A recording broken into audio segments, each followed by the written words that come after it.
Dippso Dan by Bobby Miller. That's who wrote it, Bobby Miller.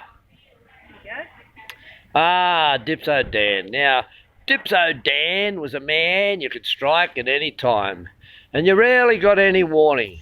He gets thrown out of the pub as the minister passes late one Saturday morning.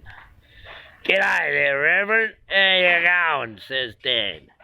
"Have you got any good tips for me today?"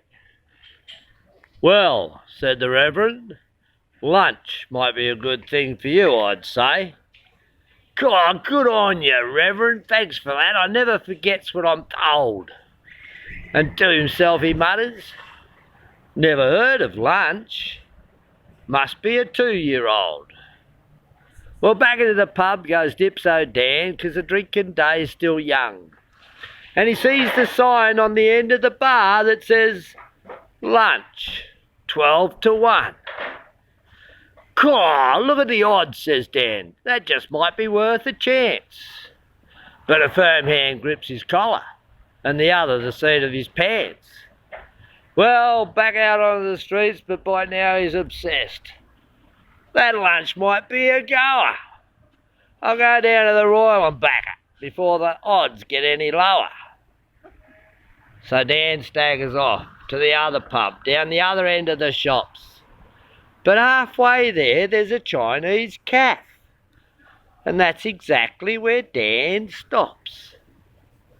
And he stares at the sign in the window that says, "Lunch, 11 to 2.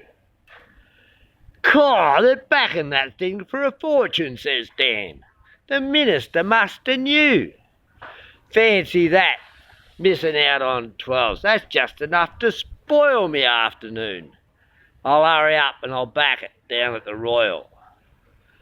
So Dan staggers off, and he's almost there when he stops with a strangled yell. "Lunch, 1 to 2, says the blackboard sign on the door of the Royal Hotel. "Gaw, odds on and I missed it," says Dan. "Me chances of a fortune are wrecked."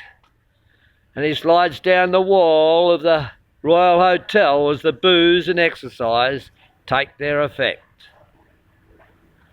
Well, he sleeps right through the paddy wagon ride, but he wakes as they're locking the cell, and he hears them walking away with the keys, so he knows he'll have to yell. "I want to know about lunch," says Dan.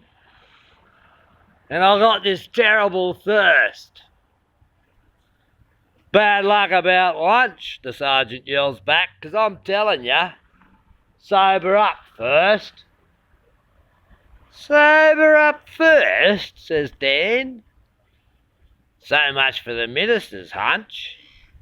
He lays down on his bunk. "Sober up first? Thank God I didn't back lunch." Thank you. I hope you enjoy that one.